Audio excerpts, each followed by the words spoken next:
Hello friends, welcome to Jobs Crew में आपका स्वागत है दोस्तों।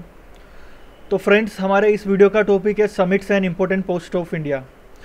तो दोस्तों, हमने जो सीजीएल के पेपर का एनालिसिस किया था, जो क्वेश्चन हो चुके थे हमारे शिफ्टों में जो आ चुके हैं, उनके एनालिसिस करने के बाद में हमने कुछ टॉपिक डिसाइड किए थे कि कौन कौन से क्वेश्चन अब आगे आ सकते हैं। तो इसके ऊपर हम पहले भी 3 नंबर के वीडियो निकाल चुके हैं, 1, 2, 3। अब चौथा नंबर का हमारा वीडियो है, 4th वन ये है।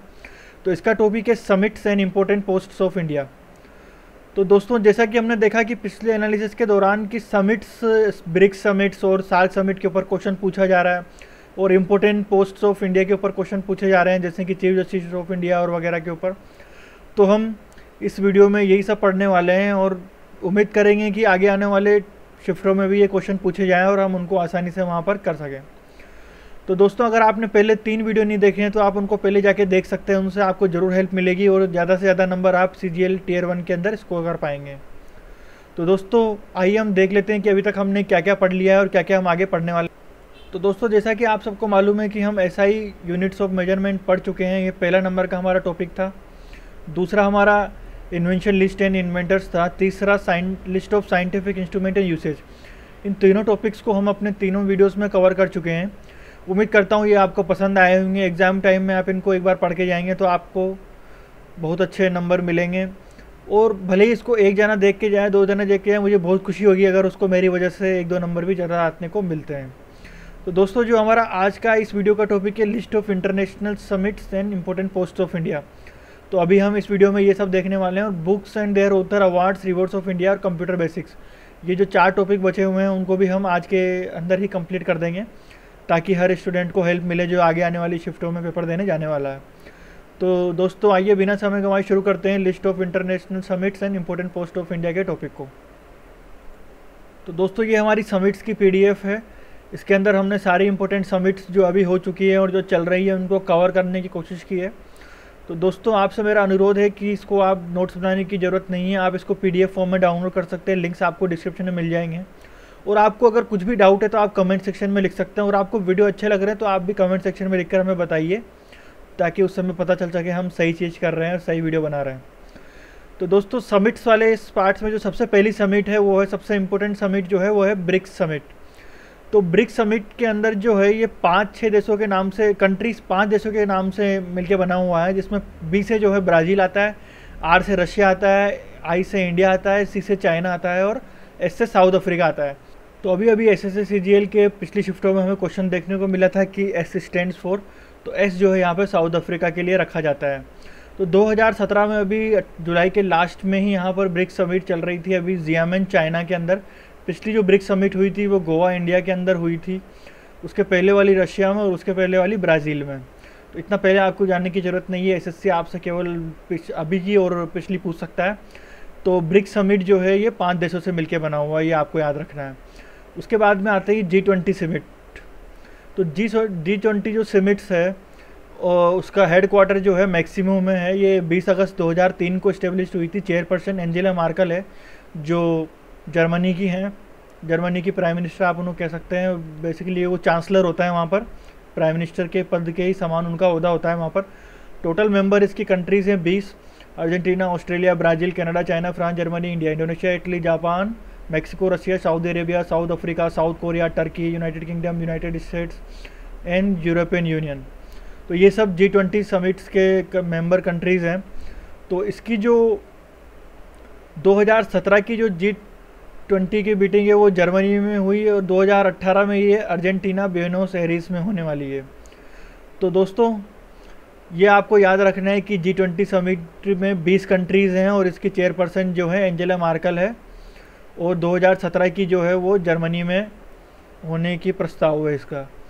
तो G7 एनुअल समिट जो है, G7 जो है पहले G8 ग्रुप कहा जाता था, लेकिन रशिया को जो है टेम्परेली सस्पेंड कर दिया गया है इसमें से, क्योंकि रशिया ने यूक्रेन के ऊपर जो है वार छेड़ दिया और यूक्रेन की एक कोई कंट्री है छोटी मोटी, उसको अपने अंदर मिला लिया है। तो कुछ नियमों का उसने उल्लंघन करके बताकर कुछ G7 वाले समूह ने रशिया को बाहर निकाल दिया है।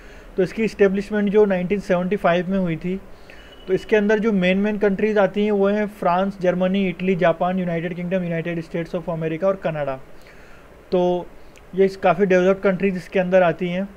तो 2017 की जो G8 समिट थी 2017 की, वो इटली के अंदर होने के प्रस्ताव हुए। 43rd समिट होगी और 44th जो है G8 वो कनाडा के अंदर होने वाली है।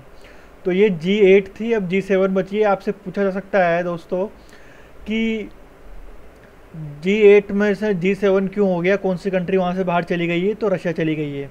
तो France, Germany, Italy, Japan, UK, United state of America और कनाडा, ये देश आपको याद रखने हैं कि G8 में कौन कौन से देश होते हैं। उसके बाद में आता है हमारा सार्क। तो सार्क जो है वो south Asian association for regional corporation है। तो इसकी फुल फॉर्म आप याद कर लीजिए, south Asian association for regional corporation. Headquarter इसका काठमांडू, नेपाल में। एक बहुत ही इंपॉर्टेंट क्वेश्चन है कि सार्क का हेडक्वार्टर कहाँ है। आप देख रहे होंगे कि हमने ब्रिक्स का हेडक्वार्टर आपको नहीं बताया, क्योंकि ब्रिक्स का हेडक्वार्टर कहीं है ही नहीं, वो एक ऐसी सोसाइटी है, उसका हेडक्वार्टर नहीं रखा गया। तो फॉर्मेशन ऑफ जनवरी में इसका 1987 में इसकी फॉर्मेशन की गई थी। फर्स्ट होल्डर अब्दुल हसन थे, सेक्रेटरी जनरल अर्जुन बहादुर थापा जो नेपाल के थे। कंट्रीज इसमें जो साउथ एशिया की कंट्रीज़ है वो आती हैं, अफ़गानिस्तान, बांग्लादेश, भूटान, श्रीलंका, पाकिस्तान, नेपाल, मालदीव्स और इंडिया। तो 19 सार्क समिट 2016 में इस्लामाबाद, पाकिस्तान में रखने की प्रस्ताव था, लेकिन इस समिट का इंडिया ने बाइकआउट कर दिया था और इंडिया वहाँ पर गया ही नहीं था। और इसी के चलते वहाँ की जो सिक्योरिटी रीजन्स के कारण नेपाल वगैरह और इन सब देशों ने भी सपोर्ट किया था और ये दोस्त भी नहीं गए थे, तो लगभग एक तरीके से कैंसिल हो गई थी। तो ये यहाँ पर 2 बार होती है। 2018 का बारे में अभी हमें पता नहीं है कि ये कहाँ पर होगी। उसके बाद में जो आने वाली समिट्स है इसके आपको केवल फुल फॉर्म याद रखने होंगे दोस्तों, और बस अपना जो है SSC CGL का कोर्स में इतना ज़्यादा डिटेल में नहीं पूछा था, तो केवल आप फुल फॉर्म याद रख लीजिए।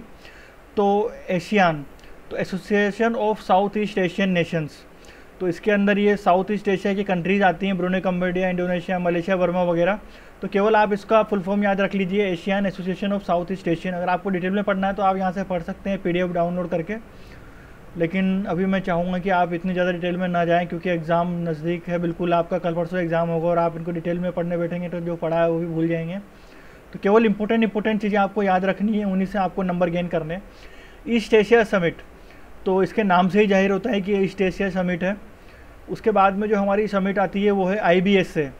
तो नाम से जाहिर है कि India, Brazil, south Africa, IBS से समिट, तो ये IBS से समिट है। उसके बाद में आता है APEC summit, Asia Pacific economic corporation, तो इसकी भी फुल फॉर्म आप याद रख लीजिए। उसके बाद में आता है BIMSTEC, Bay of Bengal initiative for multi sectoral technical and economic corporation, इसकी हेडक्वार्टर ढाका में है। तो बे ऑफ बंगाल वाला जब कोई आए तो ढाका में है बिम्स्टेक, तो इसका आप फुल फॉर्म याद रख लीजिए, bay of Bengal initiative for multi sectoral technical and economic corporation. उसके बाद में आता है न्यूक्लियर सिक्योरिटी समिट, तो इसके अंदर जो है 58 कंट्रीज़ के मेंबर हैं। तो इसके अंदर जो मेंबर होते हैं उनको जो न्यूक्लियर फ्यूल वगैरह दिया जाता है, तो उस वजह से काफ़ी कंट्रोवर्शियल ये समिट हमेशा रहती है। तो ये इसका फुल फॉर्म है न्यूक्लियर सिक्योरिटी समिट।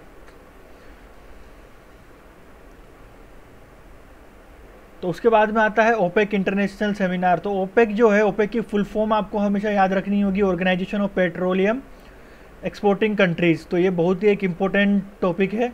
इसकी जो हेडक्वार्टर है वो वियना, ऑस्ट्रेलिया के अंदर है। वियना ऑस्ट्रिया, ये ऑस्ट्रेलिया नहीं, वियना ऑस्ट्रिया है। तो इसके अंदर जो तेल प्रोड्यूस करने वाले कंट्रीज़ हैं, ऑयल जो प्रोड्यूस करती हैं, वो सब ने अपना एक सोसाइटी बनाई हुई है ओपेक नाम से। तो यही लोग अपना डिसाइड करते रहते हैं कि कब हमें कितना तेल का प्रोडक्शन करना चाहिए। जब दाम कम हो जाते हैं तो ये प्रोडक्शन जो है वो बिल्कुल कम कर देते हैं, ताकि डिमांड बढ़े मार्केट में और प्रोडक्शन बढ़ जाता है। तो आजकल इन ओपेक देशों की हालत ख़राब हो रही है, क्योंकि पेट्रोल के दाम दिन ब दिन घटते जा रहे हैं। तो आपको बस इसकी जो है हेडक्वार्टर वियना ऑस्ट्रेलिया याद रखनी है, और इसकी full form organisation of petroleum exporting countries. उसके बाद में आता है नाटो। तो नाटो की जो फुल फॉर्म है वो है नॉर्थ अटलांटिक ट्रीटी ऑर्गेनाइजेशन। इसके अंदर मेन कंट्रीज आती हैं, ब्रिटेन, UK और यूरोपियन कंट्रीज आती है। इसकी हेडक्वार्टर जो है ब्रुसेल्स, बेल्जियम। तो ब्रुसेल्स बेल्जियम के अंदर इसकी हेडक्वार्टर है। और इसकी जो सेक्रेटरी जनरल है वो जेंस स्टोल्टेनबर्ग हैं। तो नाटो की आप फुल फॉर्म याद रख लीजिए, और इसके जो फुल फॉर्म के अलावा जो आपको यह चीज़ याद रखनी है वो है हेडक्वार्टर ब्रुसेल्स, बेल्जियम। बैंकिंग वाले जो लोग हैं उनको ये नाटो की वगैरह की फुल फॉर्म अच्छे से याद होती है। तो अभी SSC में भी ऐसे क्वेश्चन पूछे जा रहे हैं, तो आप प्लीज़ ये फुल फॉर्म आपको जो स्टार लगे हुए हैं इनको तो याद करके जाएं। जो हमने कहा है कि ये इंपॉर्टेंट है तो इसको तो आप पढ़ के जाइए। उसके बाद में आता है ADB, Asian development bank meeting. तो उसके बाद में जो वर्ल्ड बैंक है, वर्ल्ड बैंक का जो अल्टरनेट ढूंढा तो एशियन बैंक डेवलपमेंट बैंक नाम से एक अल्टरनेट ढूंढा गया कि वर्ल्ड बैंक जो है बायस था यूरोपियन कंट्रीज़ की तरफ, तो एशियन डेवलपमेंट बैंक है। तो इसके अंदर 67 कंट्रीज जो एशिया की आती हैं। इसकी हेडक्वार्टर जो है फिलीपींस में है, मनीला के अंदर। उसके बाद में जो है नाम समिट है, ये जकार्ता इंडोनेशिया में इसकी हेडक्वार्टर है। उसके बाद में ग्लोबल इंश्योरेंस समिट, ये CHOGM समिट और UN क्लाइमेट चेंज समिट। उसके बाद में 22 CII पार्टनरशिप समिट, ये सब समिट्स आती हैं, इंडियन इन्वेस्टमेंट समिट। तो इन सब के बारे में आपको डिटेल में पढ़ने की ज़रूरत नहीं है। जो हमने डिटेल में बताया है, जो पढ़ना है, जैसे नाटो हो गया, उसके बाद में आपका G7 G8 वाला जो हो गया, एशियन डेवलपमेंट बैंक की फुल फॉर्म हो गई ADB, तो इन सब चीज़ों के बारे में आपको पढ़ना होगा। तो दोस्तों इसके बाद में जो हमारा इसी वीडियो के अंदर हम टॉपिक कवर करने वाले हैं इम्पोर्टेंट पोस्ट्स ऑफ इंडिया। तो दोस्तों आइए देखते हैं इम्पोर्टेंट पोस्ट्स ऑफ इंडिया। इसके बारे में भी हमें जो है पिछले शिफ्टों में क्वेश्चन पूछे गए हैं और आगे भी हमें पूछे जाने के पूरे आसार लग रहे हैं। तो सबसे पहले जो इम्पोर्टेंट पोस्ट है, सबसे बड़ी पोस्ट प्रेसिडेंट ऑफ इंडिया की, इसके अंदर जो है रामनाथ कोविंद अभी प्रेसिडेंट बने हैं। ये बिहार के गवर्नर थे पहले, 25 जुलाई 2017 को ये प्रेसिडेंट पदभार ग्रहण किया इन्होंने। वाइस प्रेसिडेंट ऑफ इंडिया भी 11 अगस्त 2017 को बने। पहले जो हामिद अंसारी 10 साल से पिछले वाइस प्रेसिडेंट थे, अब उनकी जगह पे वेंकैया नायडू जो हैं वो वाइस प्रेसिडेंट बने हैं। Prime minister of India Narendra Modi, इनके बारे में मैं कुछ नहीं कहूँगा, इसके बारे में बोलने की कोई ज़रूरत भी नहीं है। Chief justice of India Jagdish Singh Khehar, Jagdish Singh Khehar जो है 4 जनवरी 2017 को इन्होंने जो है पदभार ग्रहण किया था। अभी जो है न्यूज़ आई है कि 45th जो है chief justice of India CJI जिनको बोलते हैं शॉर्ट फॉर्म में, उनका नाम की भी घोषणा हो चुकी है। दीपक मिश्रा नाम के एक व्यक्ति जो है वो CJI बनने वाले हैं 45वें। अभी जगदीश कुमार खेहर हैं। स्पीकर ऑफ लोकसभा सुमित्रा महाजन है। उसके बाद में आगे चलते हैं दोस्तों, मिनिस्ट्री ऑफ होम अफेयर्स। अब हम मिनिस्ट्री के ऊपर आ जाते हैं। जो गृह मंत्रालय है हमारे भारत का वो राजनाथ सिंह के पास में है। Ministry of finance Arun Jaitley हैं। मिनिस्ट्री ऑफ डिफेंस भी अरुण जेटली हैं। और minister of external affairs Sushma Swaraj हैं, जो कि ट्विटर पे काफ़ी एक्टिव रहती हैं आजकल, किसी को भी बहुत हेल्प करने के लिए अखबार में इनकी न्यूज़ काफ़ी आती रहती हैं। तो सुषमा स्वराज जो है मिनिस्टर ऑफ एक्सटर्नल अफेयर्स हैं। उसके बाद में जो इम्पोर्टेंट मिनिस्ट्री आती है वो है मिनिस्ट्री ऑफ एग्रीकल्चर। जो राधा मोहन सिंह हैं वो मिनिस्टर ऑफ एग्रीकल्चर हैं। तो HRD मिनिस्टर प्रकाश जावड़ेकर हैं, जो पहले स्मृति ईरानी के पास में ये जो है पदभार था। तो उसके बाद में उनसे छीनकर जो है प्रकाश जावड़ेकर को दे दिया गया। कुछ कंट्रोवर्सीज हो गई थी, उसके कारण HRD मिनिस्टर के पद से उनको हटा दिया गया। मिनिस्ट्री ऑफ रेलवे सुरेश प्रभु के पास में, ये भी ट्विटर पे काफ़ी एक्टिव रहते हैं। जो भी कुछ परेशानी आ जाती है रेलवे में, अगर आप उनको सुरेश प्रभु को ट्वीट कर दें तो ये आपको ज़रूर हेल्प करेंगे, ऐसा कहा जा रहा है। Minister of law justice Ravishankar Prasad जो है minister of law and justice हैं हमारे देश के। उसके बाद में जो इम्पोर्टेंट टॉपिक्स आते हैं, जो ब्यूरोक्रेट्स हैं, उनके अंदर सबसे पहला नाम आता है। यहाँ से आपको क्वेश्चन ज़रूर देखने को मिल सकते हैं, इनमें से कोई ना कोई, तो आप इनको ज़रूर ध्यान से पढ़िए। National security adviser Ajit Doval, ये बहुत सालों से हमारे देश के नेशनल सिक्योरिटी एडवाइज़र हैं। जो अभी पाकिस्तान के ऊपर सर्जिकल स्ट्राइक हुई उनमें इसमें इनका जो बहुत बड़ा हाथ माना जाता है, और ये काफ़ी एक एग्रेसिव अपना एजेंडा मान के चलते हैं। तो जो नेशनल सिक्योरिटी एडवाइज़र हैं वो है Ajit Doval. Cabinet secretary of India Pradeep Kumar Sinha, जो चीफ सेक्रेटरी हैं प्रदीप कुमार सिन्हा है। Controller auditor general of India CAG जो हैं शशिकांत शर्मा हैं इंडिया के। ये बहुत ही इंपॉर्टेंट क्वेश्चन है, ये कभी भी किसी भी शिफ्ट में पूछा जा सकता है। अटॉर्नी जनरल ऑफ इंडिया, ये भी इंपॉर्टेंट है, KK Venugopal. Home secretary Rajiv Maharshi.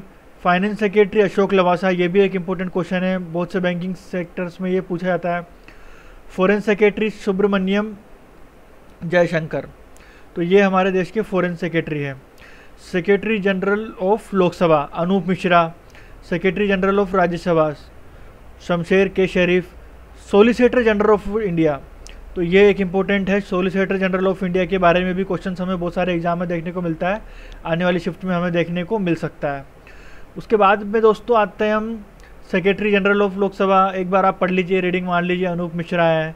Secretary general of Rajya Sabha ये Shamsher K Sharif. Solicitor general of India Ranjit Kumar, ये रिपीट हो रहे हैं हमारे। Principal scientific adviser R Chidambaram. Chief economic adviser का क्वेश्चन हमें पूछा गया है CGL के पिछले शिफ्टों में। अरविंद सुब्रमण्यम जो चीफ इकोनॉमिक एडवाइज़र है हमारे देश के। उसके बाद में आते हैं permanent representative of India to United Nation Syed Akbaruddin. तो ये जो हैं परमानेंट रिप्रेजेंटेटिव है इंडिया के यूनाइटेड नेशंस के अंदर। उसके बाद में आते हैं रेलवे बोर्ड के चेयरमैन AK मित्तल। तो इसमें से अरविंद सुब्रमण्यम जो है बहुत इंपॉर्टेंट है, इनका नाम आप ज़रूर ध्यान रखिएगा। उसके बाद में आते हैं चीफ इकोनॉमिक एडवाइज़र हो चुका है, परमानेंट रिप्रेजेंटेटिव AK मित्तल ये भी हो चुका है। उसके बाद में जो है एक आपको बहुत ही इंपॉर्टेंट याद रखनी है कि chairman of national human right commission of India HL Dattu, national human rights commission of India के चेयरमैन जो है HL डाटू है। उसके बाद में इलेक्शन कमीशन ऑफ इंडिया के जो चीफ हैं, चीफ इलेक्शन कमिश्नर कौन है, वो है अचल कुमार ज्योति। ये एक बहुत इंपॉर्टेंट पॉइंट है दोस्तों। फ्रेंड्स, इसको आपको ज़रूर याद करना होगा कि chief election commissioner of India कौन है, अचल कुमार ज्योति। उसके बाद में central vigilance commission KV Chaudhary, central information commission RK Mathur. उसके बाद में national commission for minorities Syed Ghayorul Hasan Rizvi, ये माइनॉरिटीज़ के नेशनल कमीशन के चीफ हैं, chairman. National commission of schedule caste Ram Shankar Katheria, national commission of schedule tribe Nand Kumar Sai, national commission for backward classes vacant, ये vacant चल रही है पोस्ट, इस पर अभी तक कोई है ही नहीं। National commission for women Lalitha Kumaramangalam जो हैं नेशनल कमीशन ऑफ वुमेन है, तो इसके बारे में पूछा जा सकता है, इसके बारे में आप ध्यान रखिए। उसके बाद में atomic energy commission of India Shekhar Basu, इनके बारे में आप रीडिंग मान लीजिए, जो स्टार मान रहे हैं वही आप इंपॉर्टेंट तरीके से ध्यान रखिए। बाकी अगर आपको रीडिंग मानने से अगर कुछ बैठ जाता है क्वेश्चन पेपर में तो बहुत अच्छी बात होगी। Department of space AS Kiran Kumar, union public service commission, UPSC के चेयरमैन कौन है, डेविड R सैमुअल। तो उसके बाद में university grant commission VH Chauhan, Narendra Kumar central water commission के हैं डायरेक्टर। फिर उसके बाद में आता है जो इम्पोर्टेंट बात है वो आर्मी के बारे में। तो यहाँ से आपको क्वेश्चन पूछा जा सकता है कि जो हमारी थल सेना है उसका चेयरमैन कौन है। तो थल सेना के जो चेयरमैन है वो हैं जनरल बिपिन रावत। उसके बाद में एयर सेना के जो चेयरमैन हैं हमारी वायुसेना के, वो हैं air chief marshal Birendra Singh Dhanoa. Birendra Singh Dhanoa जो हैं हमारे एयर चीफ मार्शल हैं, एयर स्टाफ के ये हैं। नेवल स्टाफ के जो जल सेना है उसके जो एडमिरल सुनील लांबा। तो जो चीफ होता है आर्मी स्टाफ का थल सेना का, उसको जनरल कहा जाता है, जनरल बिपिन रावत है। एयर स्टाफ के हमारे पास में एयर चीफ मार्शल कहा जाता है यहाँ पे बीरेंद्र सिंह धनोआ है। उसके बाद में चीफ नेवल स्टाफ के जो हैं एडमिरल सुनील लांबा।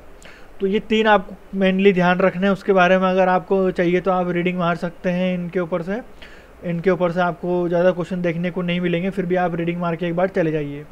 तो दोस्तों ये था हमारा टॉपिक आज का, जिसका था हमने देखा इम्पोर्टेंट समिट्स और इम्पोर्टेंट पोस्ट्स ऑफ इंडिया। इनसे भी हमारे को क्वेश्चन पूछे जा रहे हैं, तो हो सकता है कि आने वाली शिफ्ट्स में इसमें से 1-2 क्वेश्चन देखने को मिल जाए। और अगर आपने आज का वीडियो देखा है तो हो सकता है आप इसको कर दें। तो अगर दोस्तों आपको इन वीडियोस से ज़रूर थोड़ा सा भी कॉन्फिडेंस मिल रहा हो, थोड़ी सी भी हेल्प मिल रही हो, तो प्लीज़ आप इस वीडियो को लाइक करें और सब्सक्राइब भी करें हमारे वीडियो को, ताकि आने वाले वीडियोज़ आप जल्दी से देख सकें और एग्ज़ाम के पहले आप इनको ज़रूर देख के जाएँ और कोई भी चीज़ आपसे मिस ना हो। तो दोस्तों उम्मीद करते हैं आप सबको ये वीडियो पसंद आ रहे होंगे और आपको ज़रूर इनसे फ़ायदा मिल रहा होगा। रजनीश भाई और शुभांशु भाई को ज़रूर मदद मिल रही होगी इससे। तो जो टॉपिक्स हमने अभी तक कवर कर लिए हैं वो हैं SI units of measurement, invention वाला कवर कर लिया, scientific instrument of usage cover कर लिया है, list of international summits and important post of India cover कर लिया है। उसके बाद में जो हमारे अगले टॉपिक है बुक्स और ऑथर के ऊपर, जो एक बहुत ही इंपॉर्टेंट है, इससे हर शिफ्ट में क्वेश्चन पूछा जा रहा है। और अवार्ड्स, इसमें भी स्पोर्ट्स से रिलेटेड जो है बहुत क्वेश्चन पूछे जा रहे हैं। रिवर्स ऑफ इंडिया, ये भी एक बहुत इंपॉर्टेंट है, और कंप्यूटर बेसिक्स, इन चारों से भी हमारे क्वेश्चन पूछे जा रहे हैं। तो आप हमारे साथ बने रहिए, इन चारों के भी हम जल्द से जल्द आपके लिए वीडियो लेकर आएंगे। आशा करता हूँ आपको ये वीडियो बहुत पसंद आ रहे होंगे। तो दोस्तों आने वाले वीडियो में मिलते हैं, जिसका टॉपिक होगा बुक्स एंड ऑथर। तब तक के लिए दोस्तों जय हिंद। वीडियो पसंद आए तो आप लाइक कीजिए और सब्सक्राइब भी कीजिए हमारे चैनल को।